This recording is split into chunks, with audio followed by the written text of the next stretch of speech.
aí, game designer, tudo certo? Aqui é o Fabiano do Fábrica de Jogos e hoje nós vamos falar um pouco sobre processo de roteiro de jogos. Como é que eu faço esse processo de organizar um roteiro de um jogo, seja aquele jogo com um grande porte maior e às vezes alguns jogos vai ter que fazer algumas adaptações por ser menor, mas vamos falar sobre isso, redes sociais abaixo aqui do Fábrica para você acompanhar essas novidades, com todos os links para você conhecer o fabricadejogos.net, tá certo?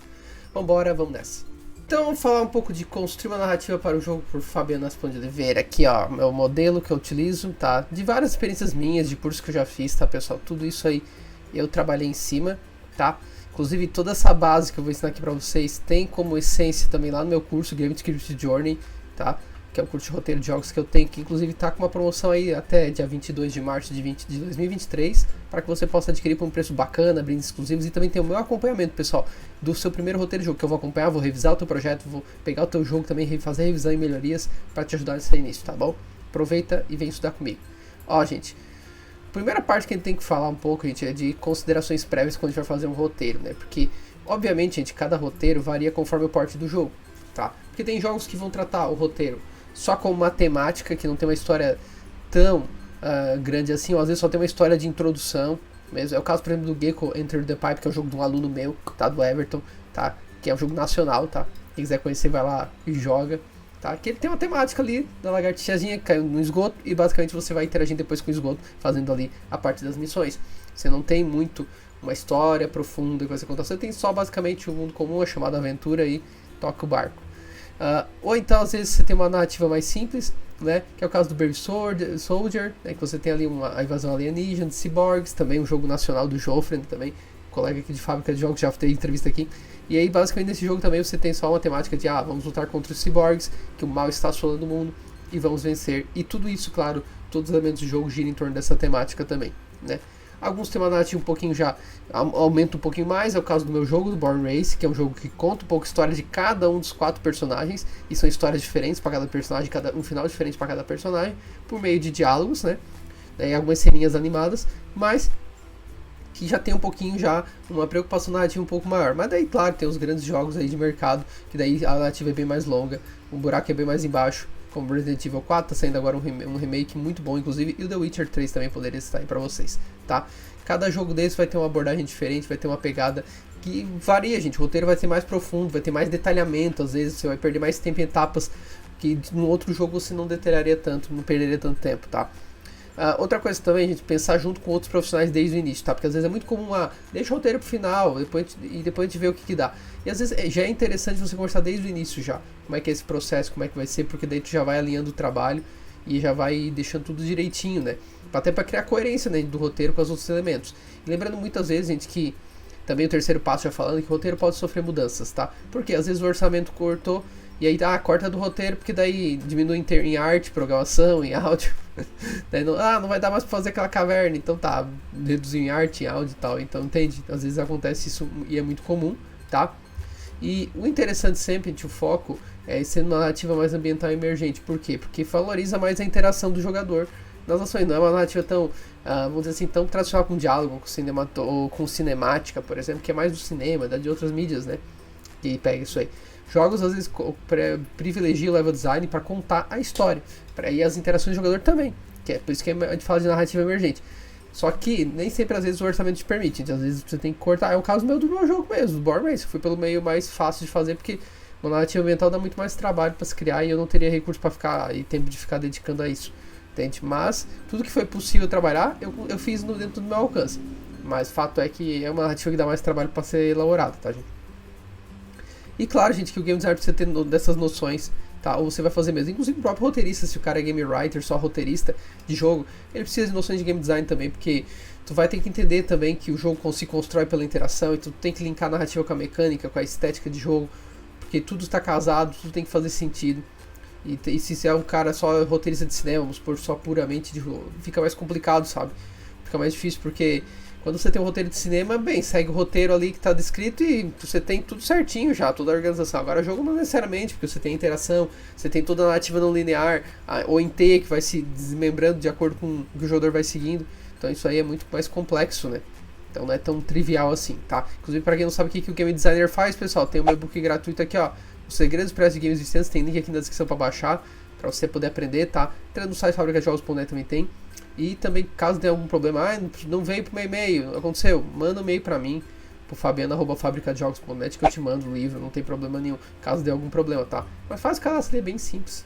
Vê caixa de spam e tal, e tá tudo certo, tá? Vem aprender o que é o game design de verdade aí. Gente, em termos de pré-projeto, pessoal, é a primeira etapa que a gente vai lidar. Feito todo esse preâmbulo de antes, né? Agora a gente vai tratar propriamente do projeto, então, de algumas coisas que eu acho interessantes.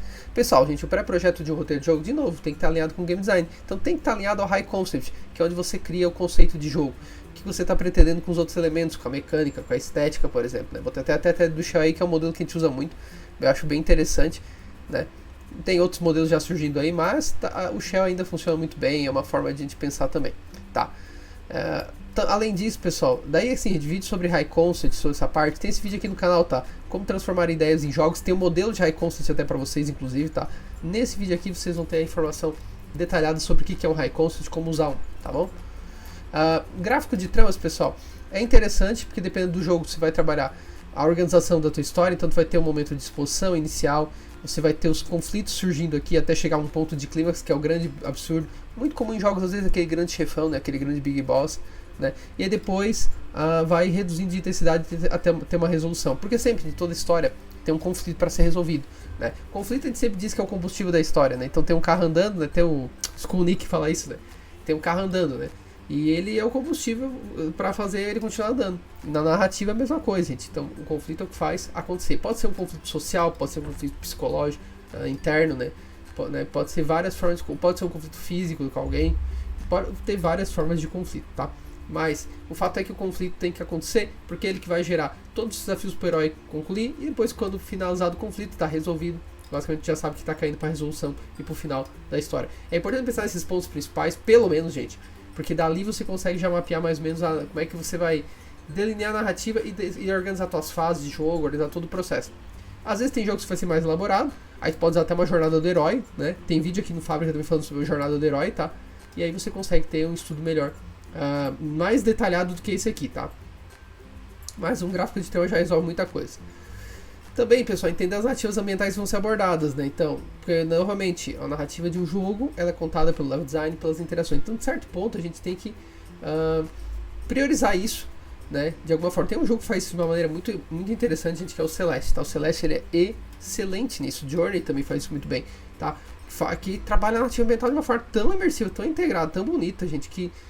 Cara, fica até, assim, difícil de você pensar separadamente, sabe? Sobre mecânica, narrativa, porque... Tá tudo de maneira tão bonita, tão integrada que é fantástico, assim. É realmente Celeste mesmo, é maravilhoso, gente.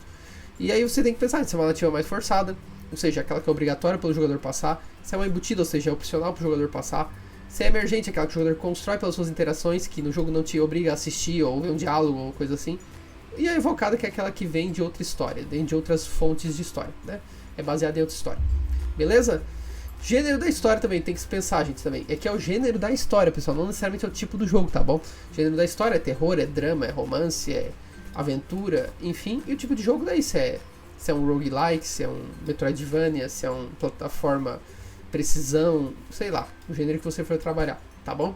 Os desafios que o jogo vai proporcionar, que isso gera conflitos aqui para gerar até o clímax, né? Além da mecânica, né? Pelas regras e tudo mais. E claro, o ambiente, pessoal, pensar no ambiente, porque é onde o personagem vai estar inserido. Então você tem que ter o ambiente para dizer do que ele faz parte e de como isso afeta esse personagem também, né? Então, o tempo que se passa essa história, né? O lugar, qual é esse lugar, como é que ele é, quais são as regras desse lugar, quais são os protocolos de vida, de política e de sociedade que tem ali. A passagem de tempo, quanto que vai ser nesse jogo. Então, esse jogo vai durar, todas as fases vai se passar em um dia, vai ser uma semana, vai ter anos, como por exemplo, pega um Green Fandango, por exemplo. Pô, o jogo se passa em anos, né? Tem mudança de anos no jogo. Então tu tem que definir esse tempo, porque isso aí também vai mostrar, por exemplo, o personagem que envelhece, o personagem que muda, a tensão, tudo mais. E o conflito em si, né, que a gente já falou antes, no próprio gráfico de tramas. Tem que pensar nisso também.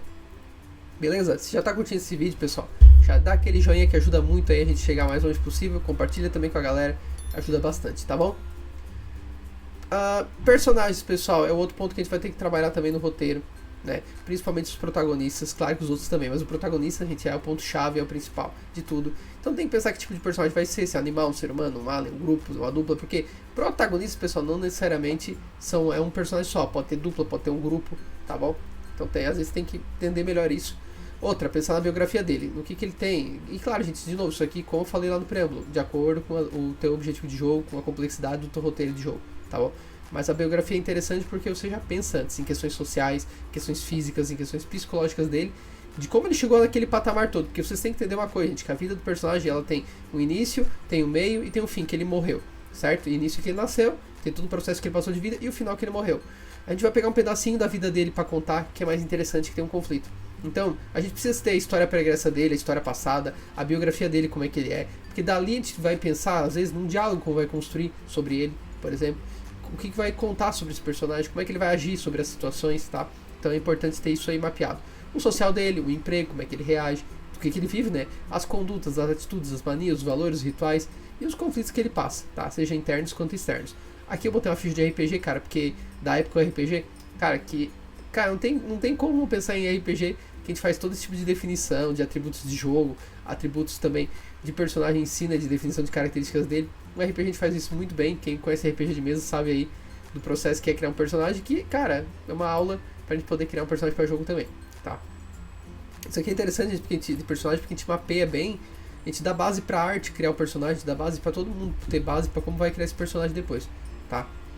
Outro ponto também, daí que a gente segue na sequência de estrutura de roteiro, é o alicerce base da história, né? É o enredo, vamos dizer assim, né? É o enredo que a gente vai criar em cima. Então, assim, primeiro, um plot, gente, uma sinopse, tá? Protagonista, o desejo que ele tem e os problemas que ele vai enfrentar, tá? É uma base para criar plot bem interessante. Você consegue já criar muita coisa. Tem gente que coloca já a transformação aqui também, tá? Coloca o objetivo do personagem, algumas outros detalhamentos também. Mas a ideia é sempre a mesma, tá bom? Eu coloco a transformação aqui na ideia controle, tá? Então, mas vai de cada um, tá? A ideia controle, gente, do que é, gente? Toda a história, pessoal, tem um desenvolvimento que o personagem vai partir e o final, como é que ele vai se transformar na aventura, certo? Então a ideia controle serve para isso, para te definir a carga inicial que ele vai ter, ou seja, como é que ele estava, e a carga final que ele vai se transformar. E o motivo. Então, por exemplo, olha, do ódio, ele vai se transformar ao longo da narrativa para o amor, porque nada melhor que ter na sua vida o amor para ser sentido, por exemplo. Poderia ser um motivo. Você cria o que quiser, cria aqui um de imediato, né? Mas a ideia controle é interessante porque ela dá esse norte pra gente de como a gente vai criar os desafios de jogo de forma que alimente essa construção de tirar o ódio dele pra virar amor no final, tá? Às vezes até a mecânica reflete nisso, inclusive, tá? Tem um jogo meu que eu trabalhei a questão da inimizade entre os personagens e depois da amizade. Então as mecânicas eu já fazia dessa forma para criar a amizade deles. Então eu fiz uma mecânica que criava dependência entre eles. E um tinha que ajudar o outro para conseguir atingir os objetivos de jogo. Com isso, eu já ajudava a criar o quê? Pelo menos tirar a inimizade um pouco deles para virar amizade no futuro. Então a mecânica ajudou a construir a narrativa, tá vendo? O incidente excitante, pessoal, é o que desequilibra o protagonista, é o chamado aventura, é aquilo que tira o nosso personagem da bunda da cadeira e diz assim, meu amigo, se mexe. Pode ser algo bom ou pode ser algo ruim, tá, gente? Às vezes o pessoal tem uma visão que tem que ser algo bom, ou tem que ser algo ruim, na verdade, né? O pessoal comumente pensa mais, mas não. Às vezes, por exemplo, o cara tá ruim lá, numa situação pior. Ganhou na Mega Sena, esse é o incidente excitante. Opa, ele agora virou um rico, então esse é o mundo especial dele, ser rico. Então, incidente excitante tirou o equilíbrio dele pro lado bom, né? Ou pode ser ruim, né? Pô, tava boa na vida, caiu uma bomba atômica e vivemos num mundo apocalíptico agora. Então, incidente excitante que é ruim, né? Beleza? E os pontos de virada principais da história. O que eu chamo muito, gente, assim, ó, de estrutura é isso aqui, ó. É você pensar numa ideia de variar as cargas da história. Então, por exemplo, aqui na carga controle, né? A gente pensando na positiva e na negativa, no caso que eu dei como exemplo pra vocês. Pode ser uma história que começa com positivo, no caso aqui do ser rico, né? E termina em negativo também, tá? Mas o fato é, gente, que as melhores histórias, elas alternam essas cargas aqui, ó. Não é uma regra, mas a gente percebe isso, que as histórias vão alternando. Então acontece uma coisa muito boa no início, depois acontece um incidente que deixa negativo. Depois um ponto positivo, outro negativo. Outro positivo, outro negativo. Porque isso para gerar uma tensão e uma imersão de quem tá acompanhando a nossa história para ficar preso nela. Então daí tu deixa, porque se deixa tudo positivo, vai ficar um marasmo. Deixa negativo, vai deixar muito deprimente. Pô, não tem esperança nenhuma disso aí. Então tu deixa esse momento que tu alimenta um pouquinho de esperança, mas ao mesmo tempo já vem um ponto ruim. alimenta mais um pouquinho de esperança, e aí tu vai construindo uma narrativa bem interessante, criando pontos de virada, que é exatamente esse ponto de mudança de carga, tá? Tu vai ter essa mudança aí no processo, tá bom? Estrutura de história também, né, gente, é essencial. Citei um pouco ali já anteriormente, citei também a questão aqui pra vocês dessa estrutura, e também do Jornada do Herói, também, que você pode usar, tá? E o design de elenco, gente, o design de elenco é essencial, que é onde você pensa nos protagonistas e faz o link deles com os outros núcleos que ele vai interagir. E pensa em formas que esses personagens estão agregando para reforçar uma característica do personagem, para criar conflito com esse personagem, ou pra... então, sabe, é importante você perceber isso, porque às vezes senão tu tá criando um personagem, às vezes, que não vai servir pra nada, né? Então você tem que ter a visão do design de elenco, que vai dar essa visão pra ti de, não, esse personagem aqui são inimigos, estão criando conflito com o personagem. Esses aqui dão reforço para as características de liderança do Fox, por exemplo, aqui, né? Então os pilotos principais ajudam nisso, né? Eles não são o principal, mas eles reforço da liderança e importância do Fox pra Cornélia, por exemplo. Então, quer dizer, aqui você consegue fazer um mapeamento dos núcleos de personagem e consegue ver a importância de cada um, pra ver a importância que cada um vai ter na história, porque senão tu só tá criando personagem para nada, tá bom? E por fim, pessoal, a gente entra na estrutura interativa, onde a gente vai pensar um pouco em argumentos. O que a gente faz dos argumentos, pessoal? É texto mesmo, tá? Pensando nas etapas de sequência da história e o fluxo para onde ela tá indo, tá? Geralmente a gente já não bota diálogo aqui, a gente só cita os acontecimentos de forma mais rapidamente, mas a gente já pensa no fluxo, pessoal, porque dadas as interações que o jogador vai fazer, às vezes o fluxo da história pode mudar e outros acontecimentos podem acontecer, né? Então é importante mapear isso. Já a escaleta é o fluxo propriamente dito só. Então, por exemplo, aqui no Twine, ó, é uma ferramenta aqui que você pode usar, o Twine, T-W-I-N-E, tá? Twine, você pode usar e fazer o fluxo narrativo todo, e aí, inclusive dentro dele você coloca os textos ali, tá? Tu pode unir argumento com escaleta aqui, tá? E aqui também tem o Artsy Draft, que é uma ferramenta que tem na Steam, inclusive, para comprar, que você consegue fazer também mapeamento de roteiro, mas tem várias outras, tá? Mas só citando para vocês aqui, essa é gratuita, tá? Essa aqui é paga. Essa aqui eu recomendo para narrativas mais simples, essa aqui é para narrativas muito, muito complexas, tá? Daí é bom ter uma organização maior, tá bom? E o roteiro em si, que é o texto propriamente, tá? Que às vezes você pode adotar um modelo de roteiro americano, assim, ó, vai escrevendo tal, as cenas, tá? Mas você pode, às vezes, fazer só com os gatilhos, as falas e tal. Porque esse modelo aqui do roteiro americano, gente, eu acho interessante de usar quando você vai criar uma cinemática, uma coisa muito, muito própria para cinema, de linguagem de cinema para jogo, no jogo, ou se tu vai lidar com pessoas que já estão familiarizadas com esse modelo. Aí é interessante passar, porque dele já tem uma noção da tua padronização e de como tu organizou, tá? Beleza? Aqui eu fiz do Born Race, por exemplo, né? Montei, né, o cabeçalho, fiz aqui as falas, o contexto, as situações e as falas, né? Tem outras coisas também de corte de câmera que a gente pode fazer, mas isso aqui já atende bem porque a gente quer botar as interações também aqui. Eu não botei porque eu fiz um fluxo aqui, né? Um fluxo como esse aqui, mas é uma forma de tu organizar depois toda a história que tu está pensando, uma vez que tu criou essa base anterior aqui, ó. Estabeleceu o alicerce base da história, o enredo, estabeleceu o personagem, estabeleceu o pré-projeto, linkando com as mecânicas narrativas, daí você tem uma base muito mais sólida para poder escrever essa estrutura interativa. O que geralmente eu vejo no iniciante? Ele pega e começa por aqui e esquece de fazer isso aqui, ó. Aí tu começou errado, cara. Porque daí tu não vai ter uma base necessária para justificar suas visões. Aí vira aquele roteiro Frankenstein que vai puxando coisa, conectando, tem uma falha ali. Bota aqui uma justificativa esdrúxula só para preencher o roteiro, essa falha aqui. E aí não fica legal, não fica consistente, e isso aí gera problemas, tá bom? Gente, espero que vocês tenham entendido esse modelo de roteiro, e agora eu quero que vocês comentem aí embaixo o que eu vou falar agora na continuidade desse vídeo. Expliquei um pouco do processo aqui, quero que você deixe nos comentários também se você faz roteiro de jogo, se você contou já alguma história no seu jogo, se você já fez isso, troca uma ideia que é sempre legal para gente conhecer um pouquinho do trabalho, como é que você está fazendo também seu roteiro, sempre interessante, tá bom? Então, espero que você tenha gostado, curte, compartilha, dá aquele joinha, se inscreve no canal caso não seja inscrito e bora aprender game design comigo, tá certo? Tchau pra vocês então, e até os próximos vídeos do canal Fábrica de Jogos, valeu, abraço!